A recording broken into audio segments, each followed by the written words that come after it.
everyone, to this week's episode of Unrooted Women's Volleyball Edition. And my guest for this week's show is none other than Maggie McDonald. Maggie, thanks so much for joining me on the show. Yeah, of course. So let's start by getting to know you a little bit better. This is your third season as an Oak, and that has to come with some type of additional comfort, having been here for such a long time. Does playing with the same set of teammates from year to year help that transition? Yeah, definitely. Like knowing your players around you helps, but we've had a lot of players come and go, and definitely the ones that been here since my freshman year, you can tell that we're having a lot more chemistry this year and connecting more on the court, and it's really awesome actually. You're off to a fantastic start this season. You're getting more playing time than you ever have before, and you're on pace to shatter career highs in virtually every single statistic across the board. What has elevated your game this junior season?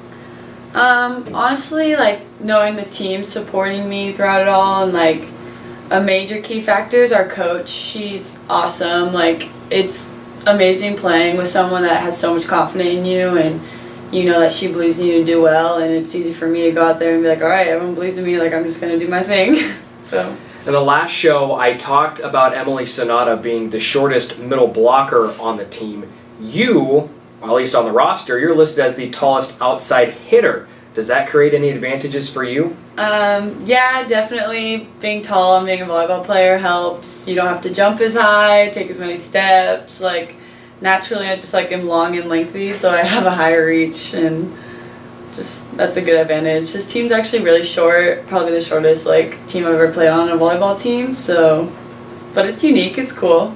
Now, using your height to an advantage, did you ever play any other sports growing up? No, I got a lot of people asking me like, oh, you play basketball? I'm like, nope, just volleyball. Could you play basketball? No, I don't think I could. Have you tried? My like 8th grade years. It's alright. All right, let's talk about the team a little bit. The Oaks are off to a fantastic start this season. You guys have already reached double-digit wins for the campaign, and you won your first conference match against William Jessup. For a team that didn't win their 10th game until October last year, what has been the driving force behind the early season success? The team this year is really like bought into we're not going to play it safe and we're just going to come out ripping it. And like you can tell that when you watch us play this year that we're all working as a team and not individuals out there. And we all agreed, like we sat down, said what we want to come out of the season of and like how we're going to do that. And we've all just really bought in and executed so far. Now, in the match against the Warriors, you were able to really get off to hot starts in each set and then just bury them in the back half. What enabled you guys to feel so comfortable early on in each set? It was definitely a serve and pass game. We out-served them, and our passing was really well. And, you know, volleyball, any day someone can show up and just be bad at volleyball, and that day we showed up and we're good at volleyball. And I think definitely our strong servers and passing really killed that game. And that's been the way it's been all season long for you guys so far. You've been having more good games of volleyball than you have bad so far. Yeah, for sure. And I remember in the first interview I talked to your head coach, Denise Sheldon, about this. She said she wanted the team's worst game of the year to be the first game. And it really seems like that has been true, wouldn't you say? Yeah, definitely. She says that all the time. Like, the first practice we ever had, she's like, this is the worst volleyball we'll ever play. And it's true, ever since then we've gotten better. Now, depth on this team is always a factor, and it really has been paying off for you guys this season. So many different players have been able to fill up the stat sheet on a nightly basis. Would you say this is the deepest Menlo team you've been a part of? Yeah, this year definitely a lot of people are contributing in like places they normally wouldn't. For example, like Bailey has played outside all 3 years, and this year she comes in and killing it in the middle. Kenzie, she's been all over the place. Just this team's really said like, you want to put me here, I'm going to kill it there, and like, it's good. Going back to trusting the system. Yes. Everyone buying in, everyone playing together, the chemistry's up, and wins are showing. Yeah, it's awesome. But now, conference play rolls around, so now things are going to be kicked up another notch. Is the mindset of the team any different now that you're going into conference play as opposed to what it was in the non-conference portion?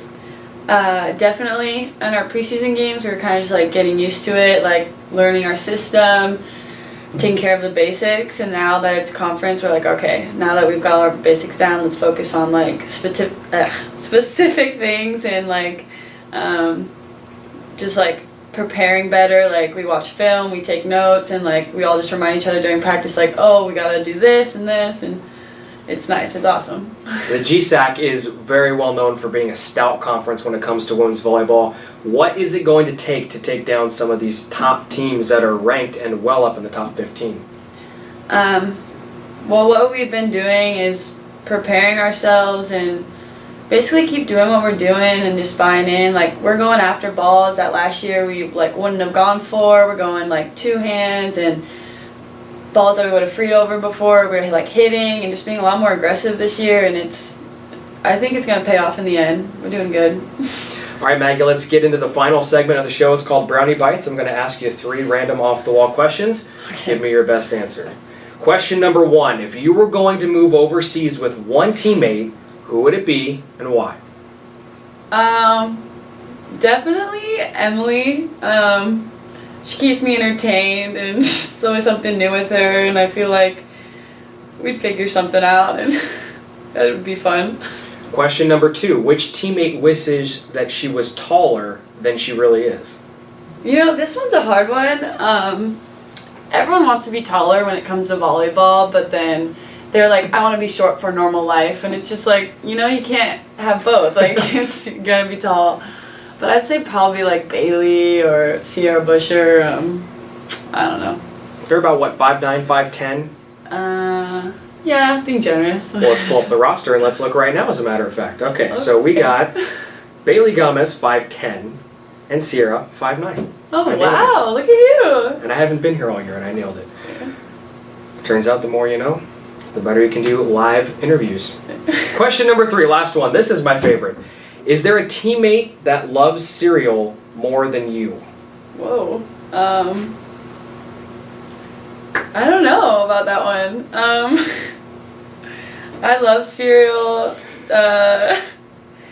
Jade likes herself some Zero. She'll eat it all the time. Yeah, I think me and Jade really hold down the team with cereal. For sure. I ask you this because I saw that on the featured athletes section of the Menlo Athletics website. You were listed this week, and one of the questions on there was, how many times a day do you eat cereal? 5 times a day? Okay, well, like, it's an easy meal to make. Just some milk, some cereal, and like, you can get different flavors of cereal. It just works out. So do you have the stash in the dorm room? I actually live off campus, but okay. I definitely have my cereal shelf. Always have multiple options.